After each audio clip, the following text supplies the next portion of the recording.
Picture this. You're a Japanese fighter pilot in 1944.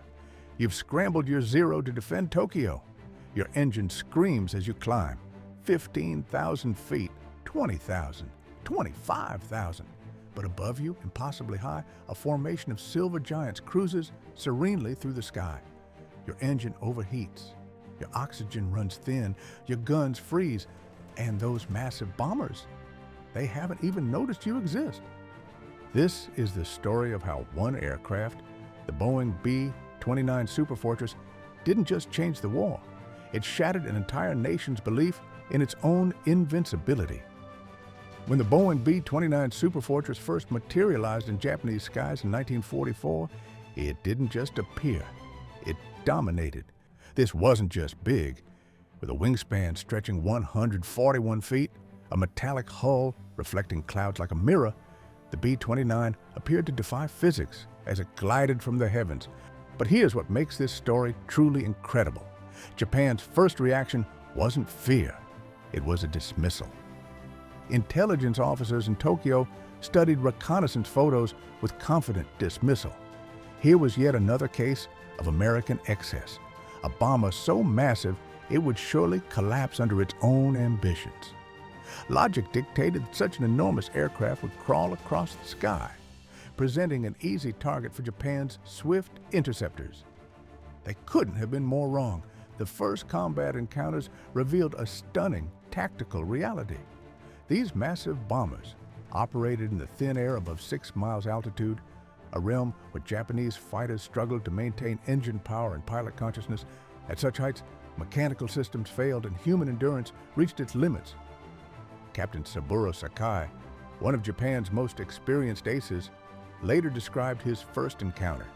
Climbing desperately toward the formation, his engine overheating, his canopy fogging, his hands numb from cold. When he finally reached firing range, the B-29's defensive turrets came alive. These bombers packed a defensive surprise that stunned attacking pilots. Automated gun stations controlled from centralized firing positions. The aircraft bristled with interlocking weapons coverage that created deadly crossfire zones around the entire airframe. Surviving pilots reported facing synchronized defensive barrages that seemed to anticipate their every move. The true horror emerged when they realized these aircraft operated as a unified defensive matrix, each bomber's gun supporting its neighbors to create an impenetrable wall of firepower that no single fighter could penetrate. Attack from behind, multiple tail turrets would shred your aircraft. Try a head-on run, you'd face the concentrated fire of an entire formation. It was like trying to attack a flying fortress that shot back with deadly precision. The Superfortress's devastating impact becomes clearer when examining Japan's pre-war defensive assumptions. Throughout the early Pacific conflict, Japanese commanders had crafted their aerial tactics around nimble interceptors battling medium-range Allied bombers in brief, high-energy engagements. Japanese air superiority rested on fighters like the renowned Zero and the swift Hayabusa aircraft designed for lightning-quick aerial duels rather than prolonged high-altitude pursuits. When facing earlier Allied aircraft, such as medium bombers and flying fortresses, Japan's nimble fighters had proven effective through hit-and-run tactics, darting in for quick strikes before using their agility advantage to escape retaliation. It was aerial combat as an art form, deadly, elegant, and effective. Ground-based defenses reflected these same tactical assumptions, with artillery positioned to engage slower targets at moderate altitudes. Radar installations provided reasonable coverage for the limited range threats commanders anticipated. As 1944 progressed, Japan's defensive foundation began to crumble. Aviation fuel scarcity devastated training operations, forcing inexperienced pilots into combat roles.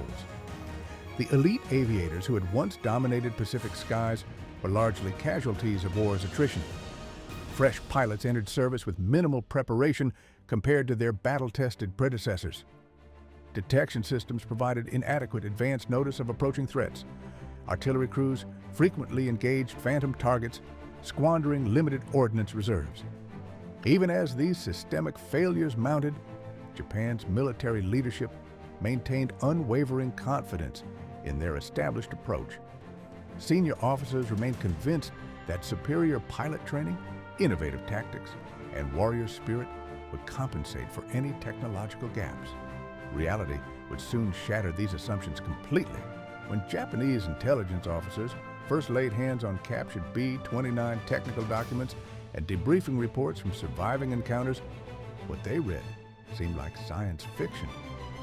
A maximum speed exceeding 350 miles per hour, a service ceiling above 33,000 feet, where the air was so thin that unprotected crews would lose consciousness in minutes. But the Superfortress crews didn't need to worry about that. Their aircraft featured fully pressurized cabins, a luxury that allowed them to operate at crushing altitudes without oxygen masks or bulky flight suits. Colonel Takeshi Mori, chief of Japanese Air Intelligence, later wrote in his war diary, "When I saw these specifications, I thought our informants had made an error. No bomber could possess such capabilities and still carry a meaningful bomb load. I was wrong on every count." The bomb load was perhaps the most shocking revelation of all. Up to 20,000 pounds of ordnance, nearly double what Japan's largest bombers could carry. But it wasn't just the quantity that stunned Japanese planners, it was the range. With a combat radius exceeding 1,500 miles, the B-29 could launch from bases so distant that Japan had never considered them a threat. Suddenly, American airfields in China, India, and later the Mariana Islands could rain destruction on Japan's industrial heartland. Geographic distance, Japan's traditional shield, had become meaningless. American crews were equally impressed with their new weapon. Captain Robert Morgan, who had previously flown B-17s over Europe, remembered his first B-29 mission. The Flying Fortress was a tough old bird, but the Superfortress was something else entirely. We climbed to 32,000 feet like we were riding an elevator. Below us, Japanese fighters looked like gnats trying to reach the ceiling. But perhaps the most revolutionary aspect was the defensive system. Unlike conventional bombers where gunners manually tracked targets through crude sights, the B-29 employed a sophisticated central fire control system. Each turret could be remotely operated by gunners stationed throughout the aircraft, creating overlapping fields of fire that covered virtually every approach angle. Technical Sergeant James Kuroda, a B-29 gunner, described the system. "I could control the upper rear turret from my position in the central fire control station. The computer would calculate lead angles automatically. When a Japanese fighter made its attack run, I wasn't just firing one gun, I was coordinating with other gunners to create a wall of bullets." The theoretical became terrifyingly real on June 15, 1944, when the first B-29 mission struck the Yawata steelworks on Kyushu. For the first time since ancient Mongol invasions, Japan's home islands were under direct assault. Major General Curtis LeMay, who would later command the devastating firebombing campaign, observed the mission from a lead aircraft. "Looking down at Yawata, I knew we'd crossed a threshold. Japan's war production was no longer untouchable. Every factory, every city, every target was now within our reach." Japanese response was chaotic. Fighter squadrons scrambled from multiple airfields, but coordination broke down almost immediately. Lieutenant Colonel Yasuhiko Kuroe, commanding the 244th Fighter Regiment, later described the frustration. "Our pilots climbed as fast as their engines would allow, but by the time they reached interception altitude, many B-29s had already completed their bomb runs. Those who did engage found themselves outgunned and outmaneuvered by aircraft they couldn't effectively damage." Michiko Yamazaki, a steelworker at the plant, remembered, "The bombers looked so large and moved so slowly, we thought our fighters would easily shoot them down. But they flew higher than our planes could reach. We could only watch as they dropped their bombs with precision, then disappeared into the distance. It was the first time I understood we might lose this war." As B-29 raids intensified throughout late 1944, Japan's military leadership faced an impossible choice: adapt or watch their homeland burn. What followed was a series of increasingly desperate innovations that revealed both Japanese ingenuity and the hopelessness of their situation. The first response was to modify existing aircraft. The Nakajima Ki-44 Shoki and the newer Ki-84 Hayate was stripped of non-essential equipment, fitted with experimental high-altitude engines, and rushed into interceptor service. Captain Saburo Sakai, testing one of these modified fighters, reported back with brutal honesty, "Even with the engine modifications, we could barely reach the B-29s before our fuel ran critically low, and when we did engage, our guns often jammed from the extreme cold at those altitudes." But Japan's most shocking adaptation wasn't technological. It was tactical suicide. Faced with conventional attacks that rarely succeeded, Japanese commanders began organizing dedicated ramming units. Pilots volunteered to deliberately crash their aircraft into B-29 formations, hoping to break up raids through pure sacrifice. Flight Lieutenant Ryoji Ohara, who survived one such ramming attempt after his engine failed during the attack run, later wrote, "We knew it was death, but we believed that if we could bring down even one Superfortress, we could save thousands of our people below." Staff Sergeant William Toomey, a B-29 tail gunner who witnessed multiple ramming attempts, recalled, "The first time we saw a Japanese fighter deliberately ram our formation, we couldn't believe it, but after a few missions, we learned to recognize the signs. A fighter climbing straight up toward us, ignoring our defensive fire, was probably on a suicide run. We'd concentrate all our turrets on him, trying to knock him down before he could reach us." As daylight interceptions proved increasingly futile, Japan turned to night operations. Major Katsuaki Kondo, who commanded a night fighter squadron, described the challenge. "Flying at night at extreme altitude with primitive radar was like hunting ghosts. We might detect a formation on our screens, but by the time we climbed to intercept, they had often changed course or altitude. Even when we found them, engaging in darkness meant firing blind and hoping." The few successful night interceptions became legendary in Japanese aviation circles. Lieutenant Shigetaka Omori managed to down 2 B-29s in a single night mission over Osaka, using a technique he'd developed of approaching from directly below, the one angle most B-29 turrets couldn't cover effectively. "I would climb until I was flying formation beneath them," Omori later explained. "My upward-firing cannons could rake their bellies while I remained invisible, but it required perfect flying in total darkness, and most attempts ended with empty fuel tanks and no contact." American crews adapted to the night threat as well. Technical Sergeant Robert Hayes, a radar operator on B-29s flying the night missions, remembered, "We learned to vary our altitudes constantly and use electronic countermeasures to jam their primitive radar. But those Japanese night fighters were persistent.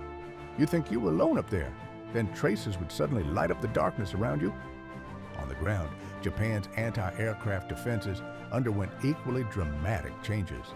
Engineers rushed new high-altitude guns into production. Colonel Fumio Ishii, commanding Tokyo's primary anti-aircraft defenses, kept detailed records of the weapon's performance. "Our new guns had the range, but we lacked both ammunition and trained crews. Most of our experienced gunners had been transferred to frontline units. The replacements were often elderly reservists or teenage conscripts who had never fired the weapons under combat conditions." Despite firing thousands of rounds during major raids, Japanese flak rarely brought down B-29s. The bombers' altitude and speed made accurate targeting nearly impossible, and most shells exploded harmlessly in empty sky. But American planners weren't ignoring the threat entirely. Major Thomas Farabee, the bombardier who would later drop the atomic bomb on Hiroshima, flew multiple conventional missions over Japan. Even inaccurate flak was dangerous at our operating altitudes. One lucky shell could cripple an engine or rupture a pressurized cabin. We learned to vary our approach routes and altitudes to keep their gunners guessing. By early 1945, it became clear that Japan's defensive adaptations, while innovative and often heroic, were fundamentally inadequate.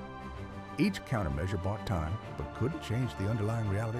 Japan simply lacked the industrial capacity, fuel reserves, and technological sophistication to match American air power. The B-29 campaign was entering a new phase, one that would target not just Japan's military capacity, but the very spirit of its people. On the night of March 9, 1945, everything changed. Major General Curtis LeMay made a decision that would transform the B-29 from a precision weapon into an instrument of total war. Instead of high-altitude daylight raids targeting specific factories, he ordered his bombers to attack at night, flying low, carrying incendiary bombs designed to turn Japan's wooden cities into infernos. LeMay's reasoning was coldly practical. Precision bombing wasn't breaking Japan's will to fight. Their war production was dispersed into thousands of small workshops hidden in residential areas. If we wanted to end this war, we had to target the entire industrial system, and that meant targeting the cities themselves. The first target was Tokyo. 334 B-29s took off from bases in the Mariana Islands, their bomb bays packed with weapons specifically designed to start fires that couldn't be extinguished. At 12:15 a.m., the first Pathfinder aircraft dropped their loads over Tokyo's densely packed Shitamachi district. Within minutes, the city began to burn. Brigadier General Thomas Power, flying in the lead bomber, watched the destruction unfold below. The fires started as separate pinpoints, but they spread faster than anything I'd ever seen. Within an hour, we could see the glow from 150 miles away. It looked like we were flying over the mouth of hell itself. Masako Hiratsuka, a nurse who worked through the night trying to save burn victims, later testified, "The fires moved faster than people could run. Families fled toward the Sumida River, but the wooden bridges caught fire and collapsed.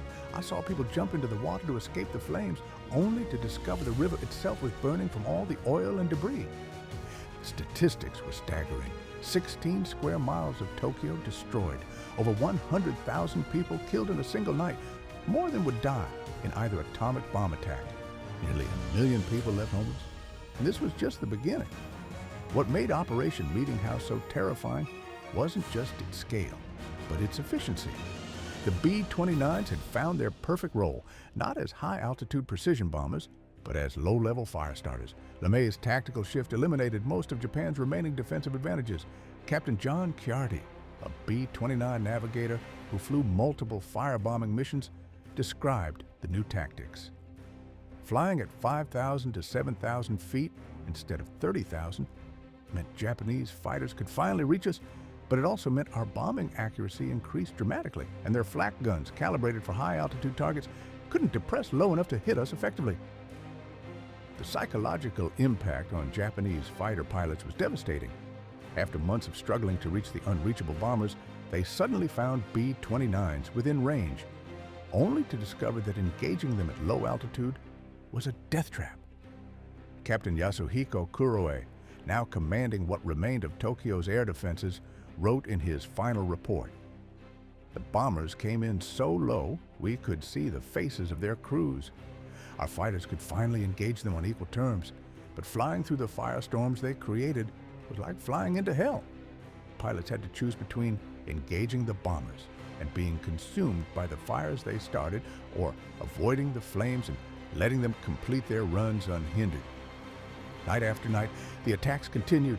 Nagoya burned on March 19th, Osaka on June 1st, Kobe on June 5th. Each raid followed the same horrific pattern: Pathfinder aircraft marking targets, waves of B-29s dropping incendiaries, and entire city districts vanishing in sheets of flame. American aircrew witnessed this psychological warfare firsthand. Technical Sergeant Jacob DeShazer, a B-29 gunner who had been captured earlier in the war and later returned to fly bombing missions, offered a unique perspective. "During my captivity, I saw how the Japanese people lived, their dedication, their discipline, their belief in their cause. Flying over their burning cities, I watched that spirit break. It was necessary to end the war, but it was also heartbreaking to witness." By summer 1945, Japan's major cities lay in ruins, but the war continued. Emperor Hirohito and his military advisors spoke privately of fighting to the last man, woman, and child. Operation Downfall, the planned Allied invasion of Japan, promised to cost millions of lives on both sides. It was into this context that the B-29 would play its most infamous role. 2 aircraft from the 509th Composite Group had been specially modified for a mission unlike any in human history. The Enola Gay and Boxcar would carry weapons that could destroy entire cities with single bombs. The age of atomic warfare was about to begin, and the B-29 Superfortress would be its herald. Colonel Paul Tibbets, pilot of the Enola Gay, later reflected on the weight of his mission. "We knew we were carrying something unprecedented, but the full implications didn't hit me until I was airborne. This wasn't just another bombing mission. We were about to change the nature of warfare forever and possibly end the most devastating conflict in human history."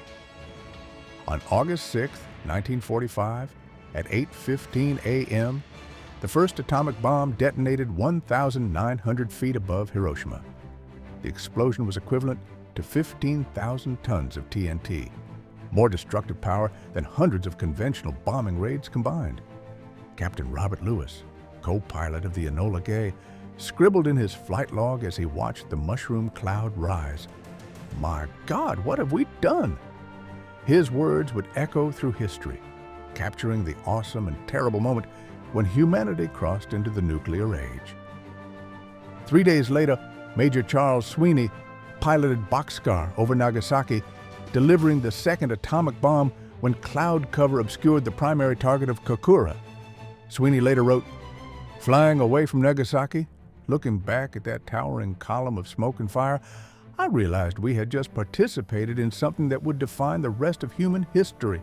The B-29 hadn't just won a war, it had changed the world." Foreign Minister Shigenori Togo, who had advocated for peace negotiations throughout 1945, described the government's reaction. When reports arrived from Hiroshima, many refused to believe them. A single bomb destroying an entire city seemed impossible. But as evidence accumulated, the photographs, the survivor accounts, the radiation sickness, we realized we faced a weapon against which there was no defense. Even Japan's military leadership, who had advocated fighting to the death, began to grasp the futility of continued resistance. General Korochika Anami, Minister of War, privately admitted to colleagues, "If the Americans possess many such weapons, continued resistance becomes meaningless. We cannot ask our people to face annihilation." Emperor Hirohito himself, in his surrender broadcast on August 15th, specifically referenced the atomic bombs.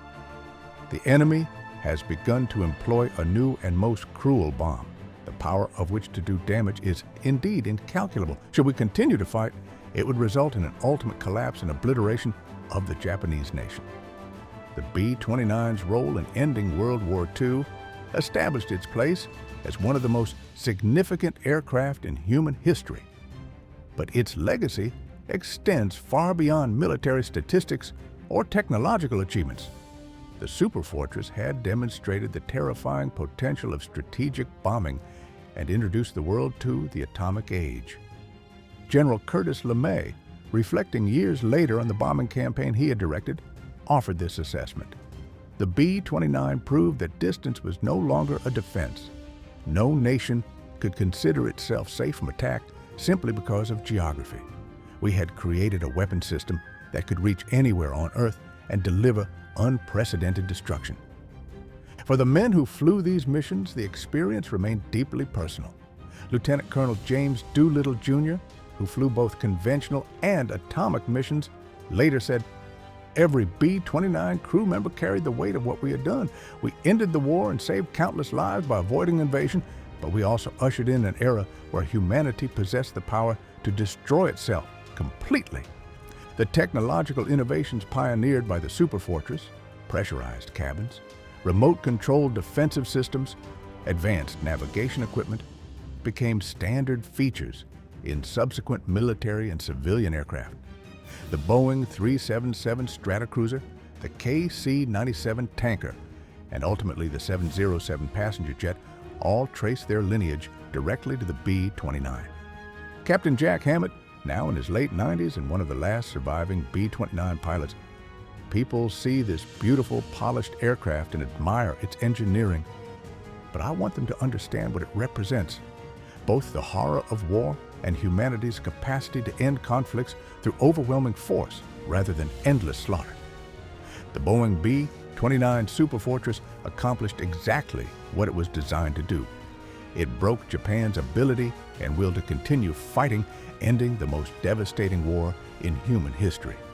In doing so, it saved the lives of millions of Allied soldiers who would have participated in Operation Downfall, and likely millions of Japanese civilians who would have died defending their homeland.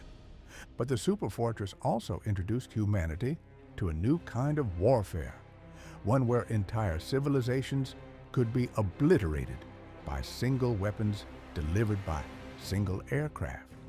The silver giants that once ruled the Pacific skies had opened a door that could never be closed. And if you want to explore more untold stories of the legendary aircraft that shaped our world, make sure to subscribe. Because now every machine has a story, and every story has the power to change how we see the past and the future.